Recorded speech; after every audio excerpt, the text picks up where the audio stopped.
အားလုံးပဲမင်္ဂလာပါအခုကတော့ရေပြိုင်အောင်သွားတဲ့လမ်းကိုရောက်နေပါပြီကျွန်တော်တို့မသွားခင်ရက်20အလိုလောက်မှာပဲရေကြီးပြီးတော့ရေတွေကမပြတော့ဘူးလို့တော့ပြောပါတယ်ရန်ကန်ကောင်းစွာနဲ့ပဲကျွန်တော်တို့သွားတဲ့အချိန်မှာရေပြနေတာကိုတွေ့ခဲ့ရပါတယ်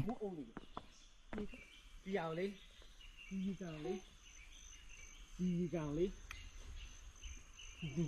နင်ကချက်တာကောင်းဝဲဟောမှာတို့လားငါရတွေ့လားမြင်လားငါဟိုမှာလေဒီဘက်လာကြည့်ဟိုမှာနေအခုပြန်လာဟိုမှာတို့လား ရေလုံးကမကောင်း နေရတယ်မဒီလေ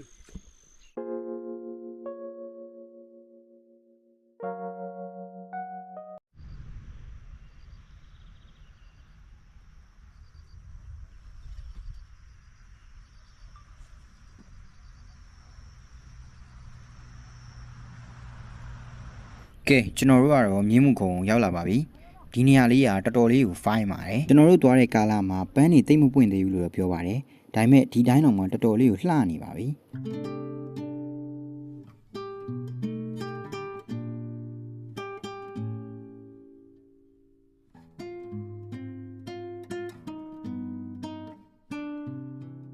ခေါ်ပြီးခင်းကူးနေတဲ့သူတွေနဲ့တွေ့ပြီးကိုဟဲဟဲကတကူးတကသွားတောင်းပေးထားတဲ့အိမ်ပြန်လက်ဆောင်လေးပါ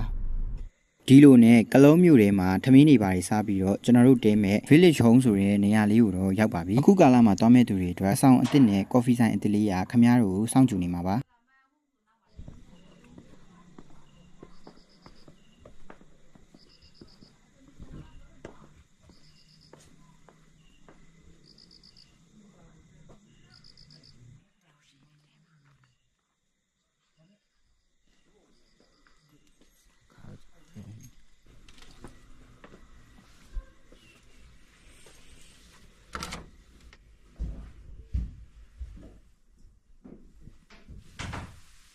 အဆုံးထိကြည့်ရှုပေးတဲ့အတွက်အားလုံးကိုကျေးဇူးတင်ပါတယ်ခင်ဗျာ Facebook page နဲ့ YouTube channel လေးကိုလည်း follow လုပ်ခဲ့ပေးပါဦးနော်